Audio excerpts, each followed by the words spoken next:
Hola mi gente and welcome to the Mariana Atencio Show. This week, El Salvador's president Nayib Bukele walked into the White House not because of a gang crisis, for a handout or humanitarian aid, but for a high-level bilateral meeting. He became the first leader from the Western Hemisphere to be officially welcomed by President Trump during his second term. Now, the media's attention was almost entirely focused on one story, Kilmar Abrego García, and whether he was going to be returned to the US or not. And while that story absolutely matters, there's so much more nuance to this moment than what most headlines captured.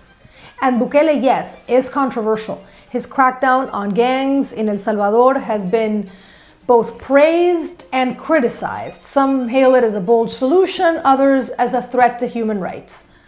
But whether you support his methods or not, that image of a young Central American leader, the grandson of Palestinian immigrants, I might add, walking the halls of power in our nation's capital as an equal, offering help to the US from Central America, that meant something more, especially to those of us from Latin America.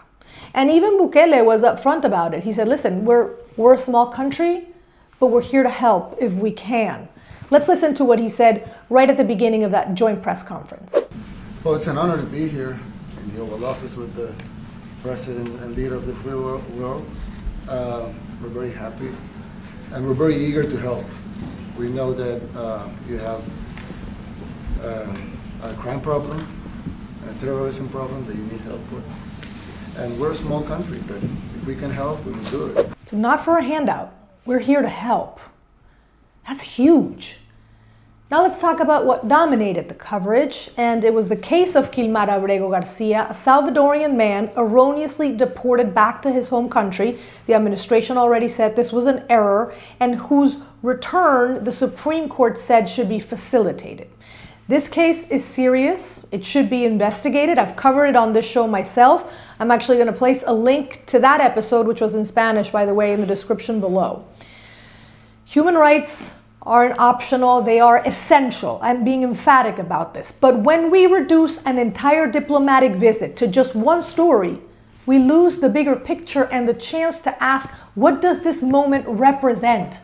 Because this wasn't just about Kilmar Abrego García. It was a reset.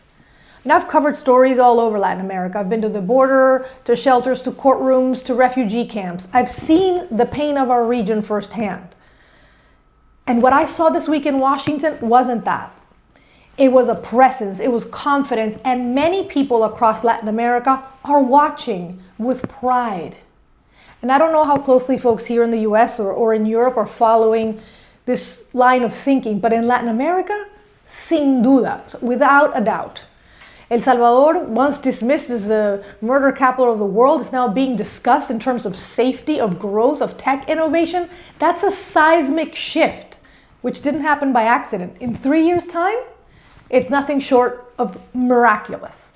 Let's listen to Bukele talking about this change that he has led in his country. And we actually turned the murder capital of the world, that was the journalist college, right? Murder capital of the world, into the safest country in the Western Hemisphere. And, you know, if sometimes they say that we imprisoned thousands. I like to say that we actually liberated millions. Liberated millions. I mean, I've recently walked the streets of San Salvador. I've driven to the outskirts in the last 6 months. And at first you're looking over your shoulder, you know, like you would in any Central or South American country. En El Salvador, obviamente, tienes ese chip latinoamericano y empiezas a ver si hay alguien que te va a robar, como hacemos en nuestros países. And then you see people with their front doors open. And I couldn't believe it. This sense of peace and calm that folks are enjoying down there. I mean, I have friends that are running small businesses. Another one runs a charity. People are wanting to move back to invest and raise their families there. I mean, compare that to the disaster that has happened next door with Nicaragua and Daniel Ortega. Way more authoritarian, cruel, a communist revolutionary, oppressing his people. I mean, compare that to my own home country of Venezuela. Once rich and now devastated, with more than 8 million of my countrymen and women exiled because of its dictator Nicolás Maduro. And again, Bukele is controversial, yes, but he was democratically elected for a second term. And he's widely popular, not just in his home country, because Bukele has already become a model. And you hear it everywhere in Latin America. In countries with serious security problems like Venezuela, Nicaragua, Peru, but also parts of Mexico, you'll hear citizens say, necesitamos un Bukele, we need a Bukele. Sometimes it's opposition leaders saying it, sometimes it's people themselves frustrated with governments that can't or won't get things done, frustrated with corruption. And it's not just politics, it's the desire for order, for stability, for something that feels like control in an uncontrollable world. That's what he represents. Now, is that dangerous if left unchecked? Of course it can be. And that's why we must keep asking the hard questions about transparency and power and human rights. But we can't let those questions blind us to the fact that many in the region are tired of fear and tired of excuses and looking for leaders who can deliver. And that was part of what was missing from the coverage this week. Because if all we do is talk about the risks of one man, but never about the regional vacuum that allowed someone like him to rise, we're not doing our jobs. Bukele's White House visit symbolized something bigger than him.